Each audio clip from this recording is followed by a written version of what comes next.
बुलढाण्याच्या जागेवरून शिंदेंच्या शिवसेनेत तणाव वाढण्याची शक्यता। प्रतापराव जाधवांचं नाव संभाव्य यादीत, तर संजय गायकवाडकरूनही पक्ष आणि अपक्ष अर्ज दाखल। रत्नागिरी सिंधुदुर्ग लोकसभा अखेर भाजपकडे। केंद्रीय मंत्री नारायण राणे असणार महायुतीचे उमेदवार। राणेंच्या नावाची आज घोषणा होणार। उमेदवारी जाहीर झाल्यानंतर नवनीत राणा देवेंद्र फडणवीसांच्या भेटीला, तर राणांना उमेदवारी दिल्यानं बच्चू कडू नाराज, तर नवनीत राणांना निवडणुकीत पाडण्याचा कडूंचा निर्धार। विजय शिवतारे आणि मुख्यमंत्री आणि दोन्ही उपमुख्यमंत्र्यांसोबत चर्चा सकारात्मक झाल्याची माहिती। आज पत्रकार परिषद घेऊन शिवतारे भूमिका जाहीर करणार। शिवनेरीवर शिरूरच्या विरोधी उमेदवारांचा सामना। शिवजयंतीच्या निमित्तानं अमोल कोल्हे आणि आढळराव पाटलांची भेट। कोल्हेंनी घेतले आढळरावांचे आशीर्वाद।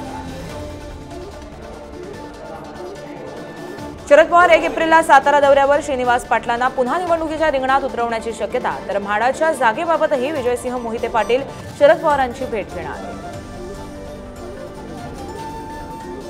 छत्रपती शिवाजी महाराज विमानतळावरती शिवजयंतीचा उत्साह। उद्धव ठाकरेंकडून अभिवादन, तर शिवाजी पार्क वर सुद्धा शिवजयंतीचा सोहळा।